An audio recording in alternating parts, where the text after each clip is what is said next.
আরবি মাসের শেষ মাস, কারণ কুরবানি দিয়ে মাস শেষ হয়েছে আর কুরবানি দিয়ে বছরের মাস শুরু হয়েছে। মুহররম মাস এটা একটা কুরবানি, আর জিলহজ মাস হচ্ছে আরেকটা কুরবানি।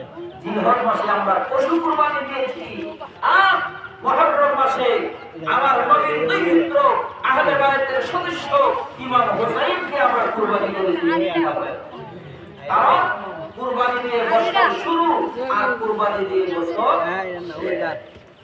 এই জন্য একটা হাদিস আল্লাহ রাসূল বলেছেন, হযরত আবু হুরায়রা রাদিয়াল্লাহু তাআলা হাদিস করা বর্ণনা করেছেন। আবু হুরায়রা রাদিয়াল্লাহু তাআলা قال رسول الله صلى الله عليه وسلم أفضل الصيام أفضل الصيام সপ্তাহে রোজার মধ্যে দামি রোজা হচ্ছে মুহররম মাসের শাহরুল্লাহিল মুহররম। এটা হলো আল্লাহর মাস মুহররম মাস। এই মাস কার মাস? একটু জোরে বলেন কার মাস? এটা আল্লাহ বলেছেন আল্লাহর মাস শাহরুল্লাহিল মুহররম। এই মুহররম মাস আল্লাহর মাস।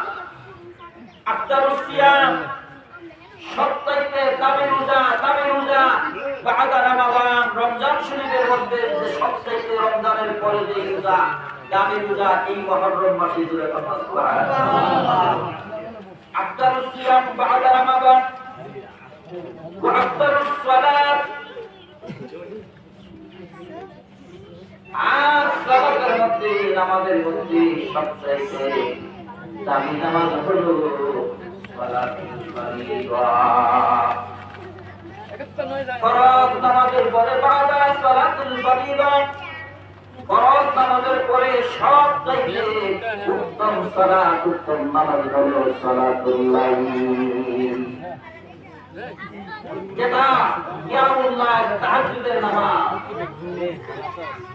ফরজ রোজার পরে সবচাইতে দামি রোজা হলো মুহররম মাসের রোজা। সবচাইতে দামি সিয়াম আফদালুস সিয়াম, সবচাইতে দামি রোজা দামি সিয়াম হচ্ছে মুহররম মাসের রোজা। আর সবচাইতে ফরজ নামাজের পরে যেই নামাজ, যেই সালাত, এইটা